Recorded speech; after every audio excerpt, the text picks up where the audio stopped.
an exhilarating word of mouth, #1 international bestseller. With 1 million hardcover copies in print within the first 16 months, 10 million copies in next 2 years, and now exceeds 24 million. The book is a motivational business fable to reveal profound truths about dealing with change so that you can enjoy less stress and more success in your work and in your life. So, let's talk about the personality without whom this book can never be revealed, is known as the King of Parables, Dr. Patrick Spencer Johnson. He was an author, speaker, and management consultant.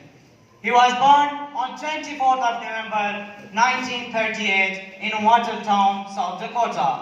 He got his early education from Notre Dame High School of Sherman Oaks, California. In 1963, he completed his BA in psychology from the University of Southern California. He completed his MD degree from Royal College of Surgeons in Ireland and completed medical clerkship at the Mayo Clinic and Harvard Medical School. He was one of the most respected authors in the world. He died on 3rd of July 2017 because of pancreatic cancer. He was buried in San Diego, California. Some of the famous books by author are Yes or No, Peaks and Valleys, 1 Minute Manager, 1 Minute for Yourself, and definitely Who Moved My Cheese. Moving to our characters. There are 4 characters, 2 little people and 2 mice. From 2 little people, one is Ham. Ham means a sound to express hesitation. Ham is stubborn, who denies and resists change, as he fears it will lead to something worse. The other character is Haw. Haw means a voice of laughing. Haw is optimistic, who learns to adopt changes in time. Rest of the 2 characters includes 2 mice named Sniff and Scurry. Their name represent their part in the story, as Sniff is one who sniffs out change early and Scurry is one who scurries into action. The story begins when some former friends meet at a restaurant after a long time, and one of them, named Michael, starts narrating the story, Who Moved My Cheese? Once, long ago, there lived 4 characters named Ham, Haw, Sniff, and Scurry in a maze. All they have to do is to find cheese as food to survive. Exploring the maze, they find cheese station C with a large supply of cheese and thought that this supply is enough for lifelong. What happened next? Sniff and Scurry were mentally aware of change. They were ready to move as cheese disappears. On the other hand, Ham and Haw become sluggish and arrogant. One day, Sniff and Scurry reach a station C, finding no cheese, they move on. When Ham and Haw reach a station C, finding no cheese, they start complaining, Who moved my cheese? And start waiting for the cheese to appear in. Then, slowly and gradually, Haw realizes that things are not going to be the same again. So, he moves on. While exploring the maze, he finds new pieces of cheese.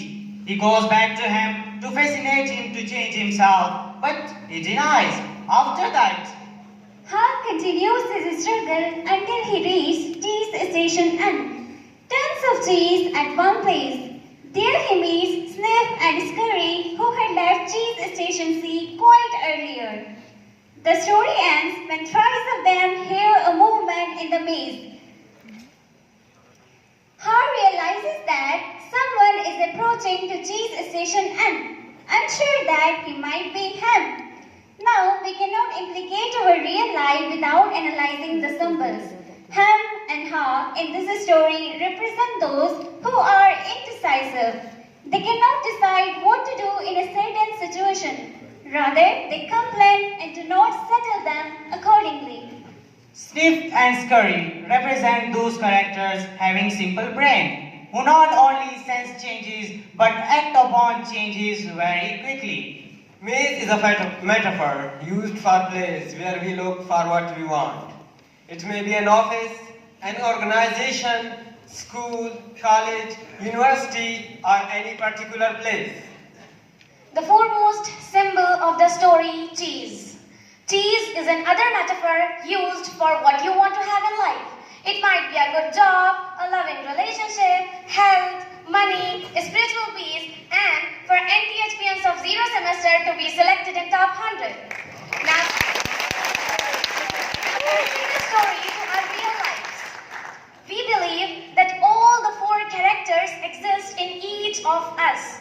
Sometimes we sniff the danger, sometimes we sniff the harmony. Sometimes we scurry into actions regardless of consequences, either achievement or destruction. Occasionally, we behave like Ham and hammed ourselves into that particular situation. Off and on, we struggle like Haw with single-minded devotion towards our goal, facing all the obstacles that arose in our way and pushing back our fears. Now, what we have to do is to abolish the character of Ham existing inside us. Things change. They always have changed and they always will change. So, the consequence of pretending that change what happened is always the same. The cheese runs out. You might be thinking that this is all about who moved my cheese.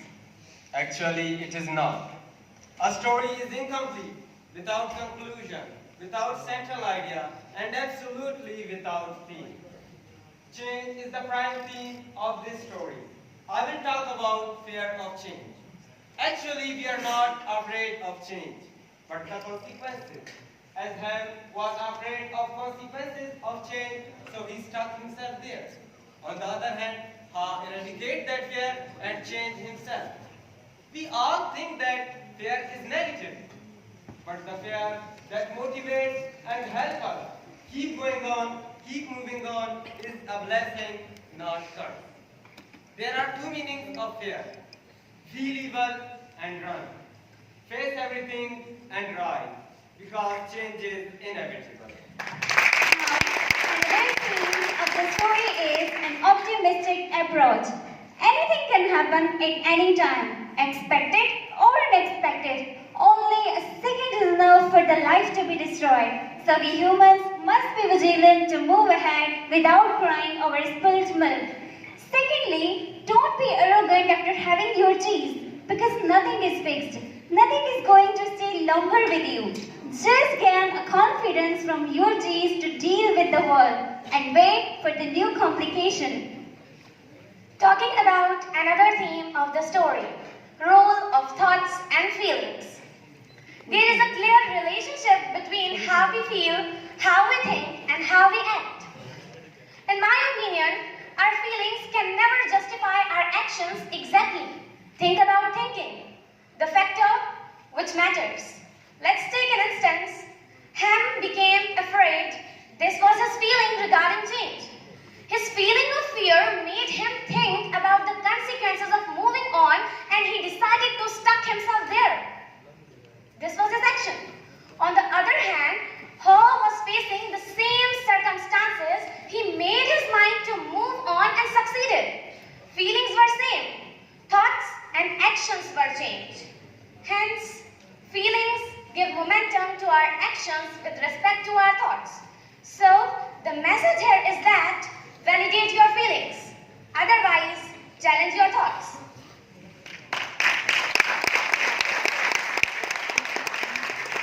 So, after reading this book, we realize that this book is somehow similar to the book of John Cotter named as Our Iceberg is Melting. In this book, author uses a fable about a penguin colony in Antarctica that has lived on the same iceberg for many years. When one curious bird discovers problem signs in iceberg, a few penguins want to listen to him. They are fine the way things are and don't want to change. So, the story is analogous to the common situation where people don't want to change himself at home or at work. Now, we have collected few examples which reflect the story. One of them is an Amazon organization, which is currently the world's largest online sales company. In the beginning, Amazon just used to sell online books, but after a period of time, they observed that And today, Amazon sells almost everything, from a toilet paper to groceries to fashion to furniture. But before that, the organization had to bear a big loss because an order went wrong.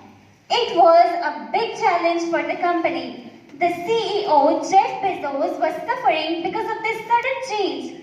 But the organization managed itself on time like how? By taking risks, and after facing a lot of obstacles, finally Amazon found its cheese and rebounded from financial instability.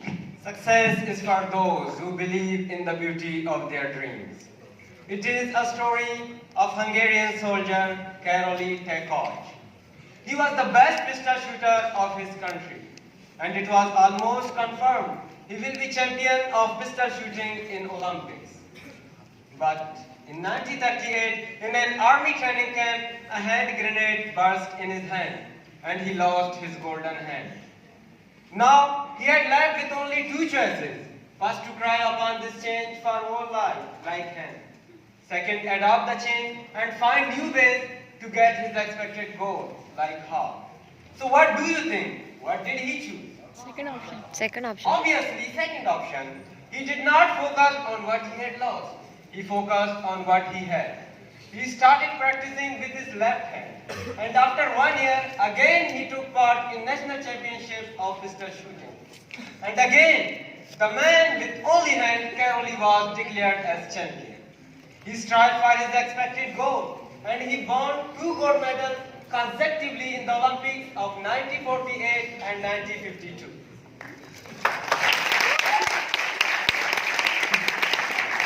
Winners never quit, quitters never win.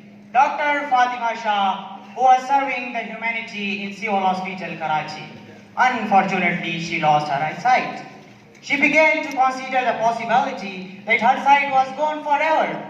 Wave upon wave of terror broke upon her, patching the bastions of her courage. One day, an American blind lady, Dr.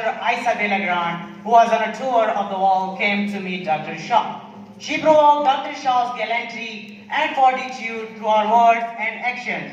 She lit the candle to curse the darkness, and as a result, a streak of light had appeared in that darkness, which made the blind lady a source of motivation for others. So, instead of resisting, she moved with her cheese, and as a result, she succeeded. She became the founder of Pakistan Association for the Blind.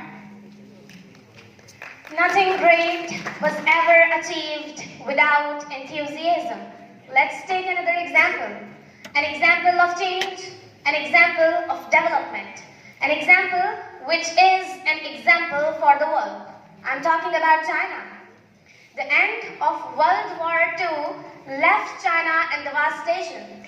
Nothing could disguise the terrible state that the war had left China in. There, they realized that instead of crying over that spilt milk, they have to turn over a new leaf. I'm not going to narrate the whole process of that change, but the consequences. China then became the economic superpower of the world until the present day. So, the message here is that ultimately you have to change in order to move with same pace of the world. Actually, you are not scared of trying again. You are afraid of failure. You're not scared of darkness. You are afraid of what's in it. You are not scared of height, you are afraid of falling. You are not scared of the people around you, you are afraid of rejection. And you are not scared of change. You are afraid of consequences. So, think about it. What would you do if you were not afraid of it? We thank you all.